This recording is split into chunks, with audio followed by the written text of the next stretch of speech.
السلام علیکم۔ Daily golf Urdu میں خوش آمدید۔ UAE، پاکستان اور دنیا بھر کے ممالک کی تازہ ترین خبروں کے لیے ہمارے چینل کو سبسکرائب کریں۔ شارجہ میں مزدور طبقے پر کرونا قوانین کے خلاف ورزیوں کی وجہ سے بھاری جرمانے۔ تفصیلات کے مطابق شارجہ پولیس کی جانب سے بتایا گیا ہے کہ 4 مہینوں کے دوران مزدوروں کی رہائش گاہوں میں 22,000 خلاف ورزیاں ریکارڈ کی گئیں۔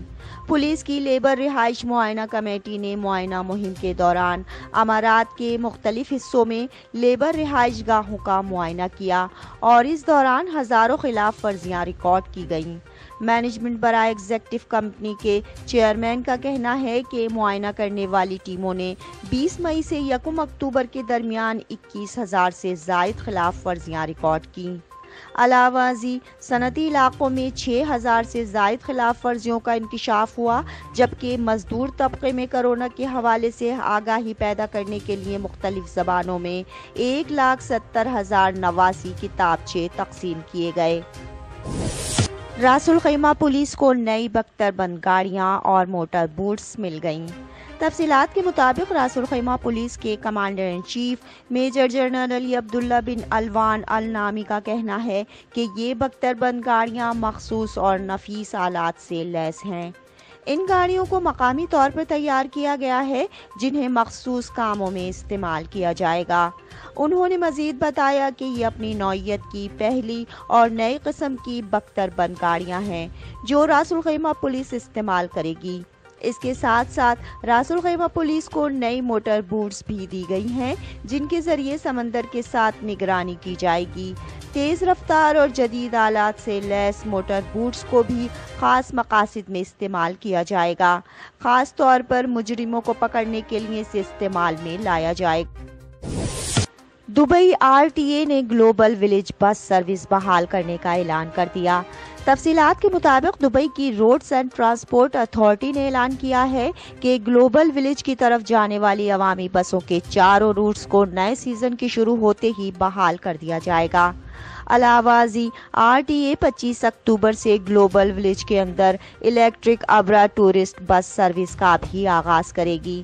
اس کا آغاز گلوبل ولیج کی 25ویں سالگرہ پر ہوگا۔ RTA کے CEO احمد ہاشم بہروزیان کا کہنا ہے کہ کرونا کے پھیلاؤ کو روکنے کے لیے احتیاطی تدابیر کے نفاذ اور ان پر عمل درآمد کو یقینی بنائیں گے۔ تمام بس اسٹیشنوں پر حفاظتی اقدامات پر عمل درآمد کو یقینی بنایا جائے گا۔ اس کے ساتھ ہی اسٹیشن اور بسوں کا عملہ بھی کرونا قوانین پر عمل پیرا ہوگا۔ 2 ملین روپے مالیت کے فالکن بازوں کی پاکستان سے خلیجی ملک میں اسمگلنگ ناکام۔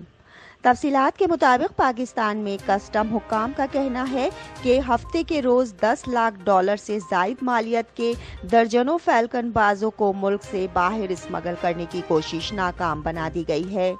کیونکہ خلیجی ممالک میں پرندوں کا شکار ایک مشہور کھیل ہے، جنگلی حیات کے اسمگلر ملک کے شمالی پہاڑی علاقوں میں بازوں کو پکڑتے ہیں اور پھر انہیں خلیجی ممالک میں منافع کے ساتھ فروخت کیا جاتا ہے۔ حکام نے اس سلسلے میں 2 مشتبہ افراد کو بھی حراست میں لے لیا ہے، جبکہ اسمگلنگ کے لیے پکڑے جانے والے پرندوں کو جنگل میں آزاد کر دیا جائے گا۔ کار کی ٹکر سے پیٹرول پمپ میں تباہی مچانے والا ڈرائیور پولیس کے ہتھے چڑھ گیا۔ تفصیلات کے مطابق شارجہ میں ایک ڈرائیور نے لاپرواہی کا مظاہرہ کرتے ہوئے گاڑی پیٹرول پمپ کے اندر مار دی، جس سے پیٹرول پمپ اسٹیشن کو شدید نقصان پہنچا تھا، جبکہ اس حادثے میں پیٹرول پمپ پر کام کرنے والے 2 ملازم بھی زخمی ہوئے۔ تفصیلات کے مطابق یہ حادثہ الخان پل کے قریب الاتحاد روڈ پر پیش آیا تھا۔ شارجہ پولیس کے کمانڈر ان چیف نے ملزم کی گرفتاری کی تصدیق بھی کر دی ہے۔ اب تک کے لیے اتنا ہی، اگلے بلیٹن تک کے لیے خدا حافظ۔